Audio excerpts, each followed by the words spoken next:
Okay, hello again. I was trying to solve this problem in part one, where this basketball player throws the ball, and after bouncing, what will be the change in the momentum? This was the problem in part one of this video. This is part two of impulse and momentum.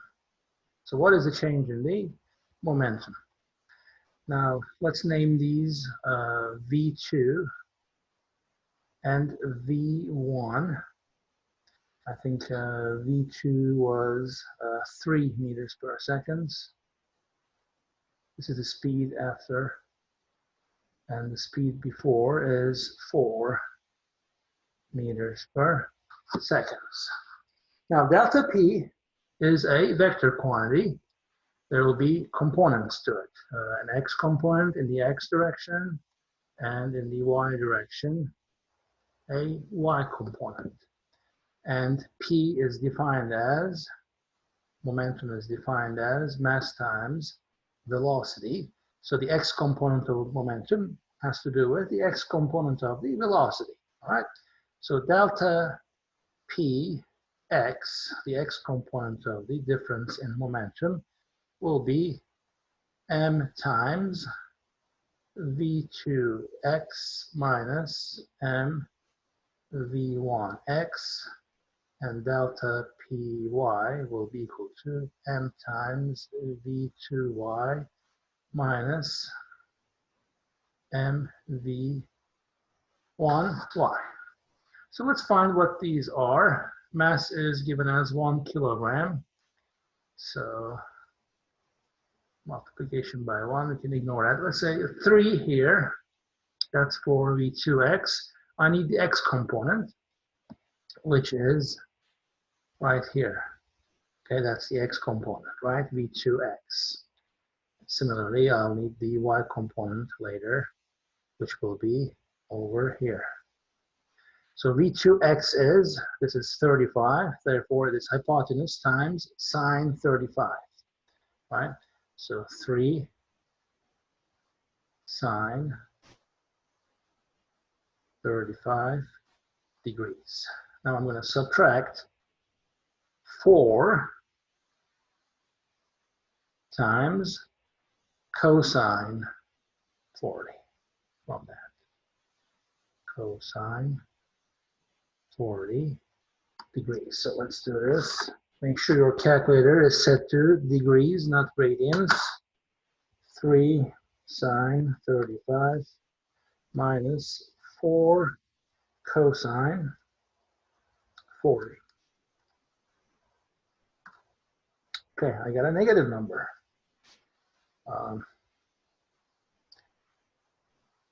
Negative 1.3 kilogram meters per seconds. How about the y direction here? This will be 3 cosine 35 degrees minus, now this is where you need to be careful. I need the y component of v1, which is pointing downward, therefore a negative number. So minus another negative 4 sine 40. So this will give you 3 cosine 35 plus 4 sine 40. That's 5, about 5.0, let's say, or 5 kilogram meters per seconds. Okay, so most of the change in the momentum is in the y direction. All right, so this delta p happens to be a vector like this with a negative x component and positive y component.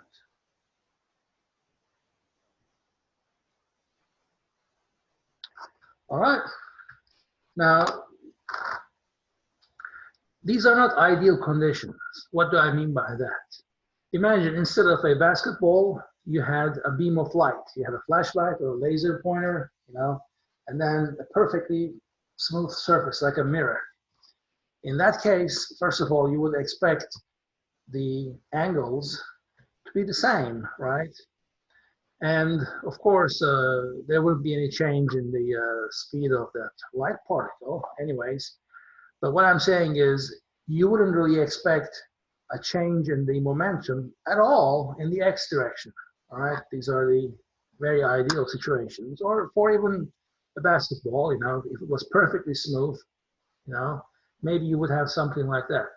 But in this case, non-ideal situations, it's possible that you will have an x component in the momentum. This depends on microscopically how flat the surface is. All right, so what do we do with this? I mean, what does it really mean, the change in the momentum? Why is it so important? And why does momentum change in the first place? Okay, so let's talk about the physics of it. The first thing that comes into mind is whenever there is a change in the momentum, that's because of an external factor here, all right? External factor, well, the floor is the external factor here. It applies a force on the ball, all right? The same thing when you throw the ball to the wall, it hits and then bounces.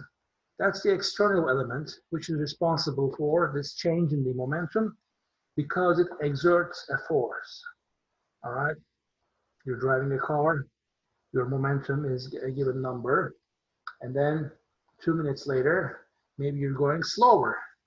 What happened? Well, you applied the brakes, okay? There's a force acting on the car, which caused a change in the momentum. Change in the momentum is because there's a change in velocity, and by definition, the change in the velocity requires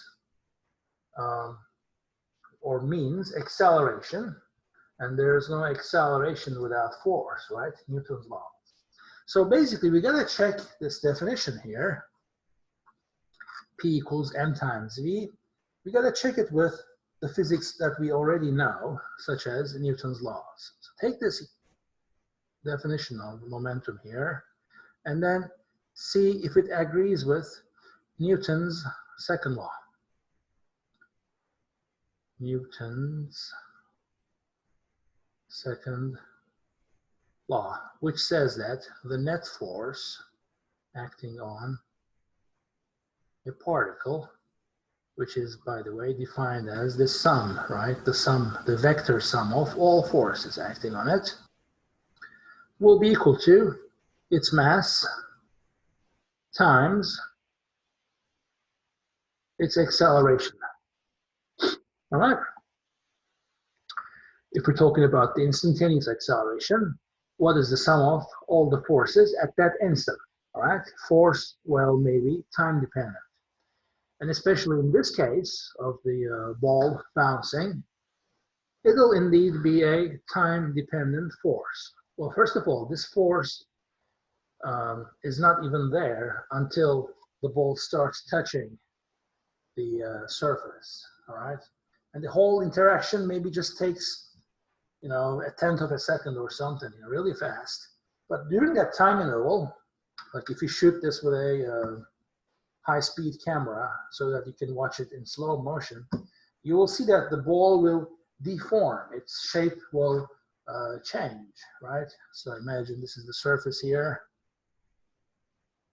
Now the ball is here, still perfectly spherical, but now the ball touches.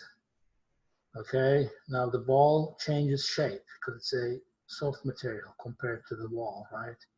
I'm exaggerating, of course. Now it's maximum compression and then something more like this. And then it loses contact with the floor, okay? So whatever happens in this time interval, that's your delta t, all right? This is your time interval. So this force on the ball happens during that time interval only, okay? Like if you would plot force as a function of time here. This is the force on the ball as a function of time.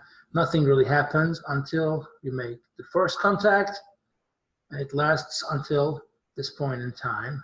So this is your delta t here. The force will start at 0, but it will immediately increase, reach a maximum value, maybe come down, okay? Why not? A typical shape, like a bell curve. It doesn't have to be like this. It could be, you know, spikes or something. You know, it's impossible to know the exact form of this function, but this is basically a general idea. You know, it'll have a peak and then it's going to die off eventually. Same thing when billiard balls hit each other, okay? It's more like a spike maybe, or anytime. Well, if you apply the brakes on your car, of course, the interaction takes longer and you have maybe different shape, like a flattened out shape for your force, which is a function of time. Okay, so the bottom line is you'll need a force, and assuming that is the only force acting on the object, this is the net force, all right? So let's do this. What is A, first of all?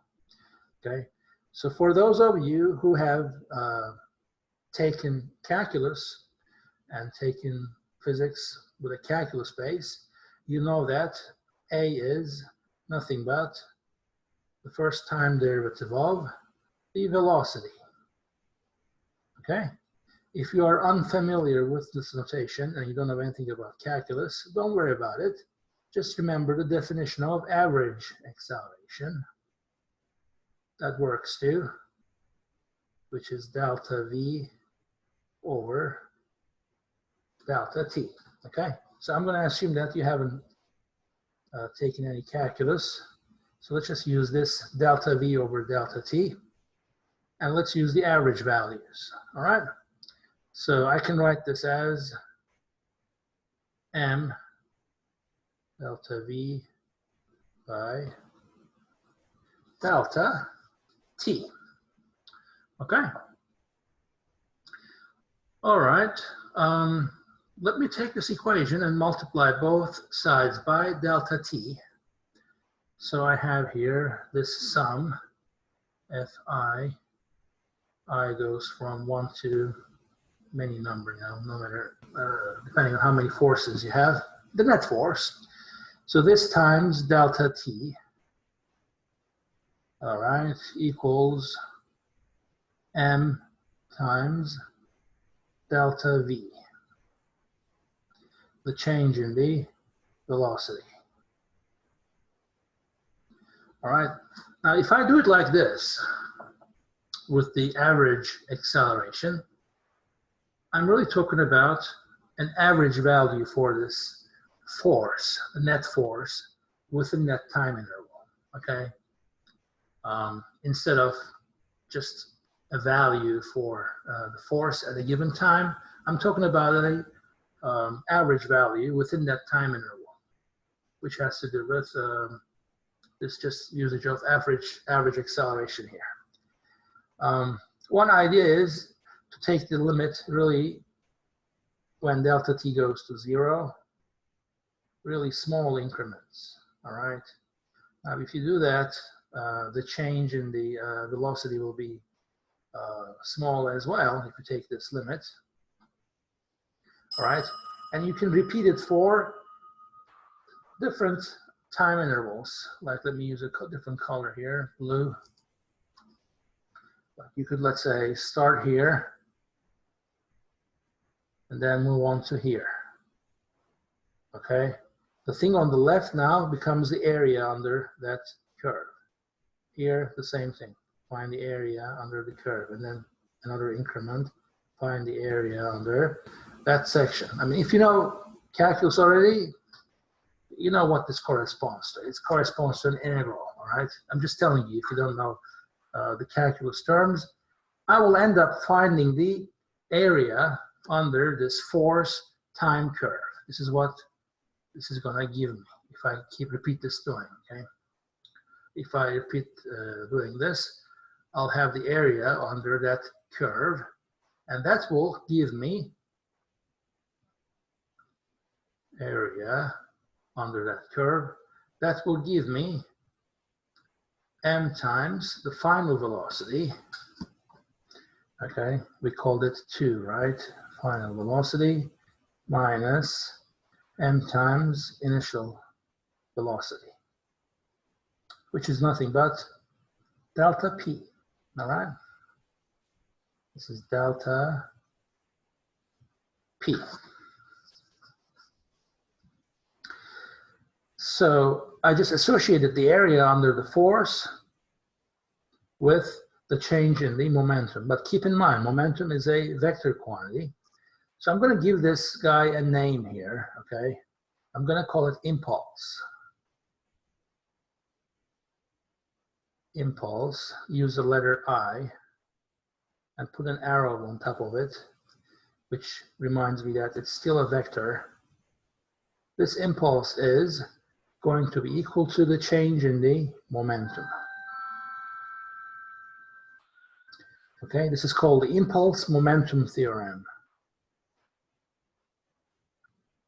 Momentum theorem. And the magnitude of the impulse is nothing but the area under the force time curve. If you want to use the language of calculus, some university physics, you may write I here